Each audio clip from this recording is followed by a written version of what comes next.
ఎప్పుడు safe game అదే ఇప్పుడు 3 వీక్స్ బ్యాక్ చేస్తుంది ఇప్పుడు కాబట్టి సూపర్ సిటీ అయితే పర్ఫెక్ట్ కాదు. శివాజీ బ్రో అయితే ఓకే నామినేషన్ పరంగా. ఎవరు కూడా మధ్యలో మాట్లాడారు అంటే వీళ్ళు మన అమర్దీప్ పైన ఇక ఇద్దరు గట్టి పోటీ అని ఇస్తారు అనుకుని చెప్పుకోవచ్చు. ఎందుకంటే యావర్ అనేది ఆయన దగ్గర ఎప్పుడైనా సరే పాజిటివ్ పాయింట్స్ మాత్రమే ఉంటాయి. అమర్దీప్ ఫౌల్ గేమ్ ఆడతాడు, ఇంకా ఏమైనా మిస్టేక్ చేస్తుండొచ్చు, కానీ యావర్ దగ్గర మాత్రం మిస్టేక్ అనేది ఉండదు అసలు.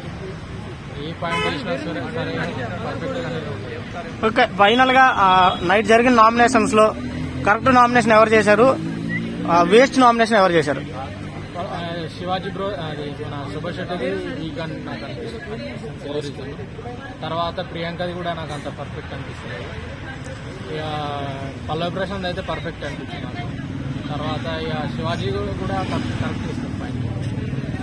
ఓకే, రాత్రి స్పై బ్యాచ్ బాగా ఏంటంటే ఫస్ట్ వీక్ నుంచి అబ్బే వేస్తారు, వేసిన సిల్లీ రీజన్స్ వేస్తారు, కరెక్ట్ పాయింట్లు తీసి మాట్లాడి. ఇప్పుడు పల్లవి ప్రశాంత్ మాట్లాడుతుంటే సూపర్ శెట్టి నవ్వుతున్నది. నిన్న ఎపిసోడ్ అంతా అమర్దీప్ మాట్లాడేటప్పుడు నవ్వుతున్నది. కొంచెం ఆ నవ్వడం ఎందుకో నాకు అర్థమవుతలేదు. అంటే ఇతన్ని అవివేకుడు, అంటే అజ్ఞానుడు, విలేజ్ నుంచి వచ్చిన బాయ్ అన్నట్టు మాట్లాడుతుంది. ఈ వీక్ ఎలిమినేషన్ శోభ అవుతుంది అంటావా మరి? 100%. ఎందుకంటే అమ్మాయిలే కంటిన్యూషన్ గా అవుతుర్రని నేను ఒక 2 వీక్స్ అట్లా ఉంచారు, కానీ లేదంటే ఎలిమినేషన్ చేస్తారు పక్కా. లాస్ట్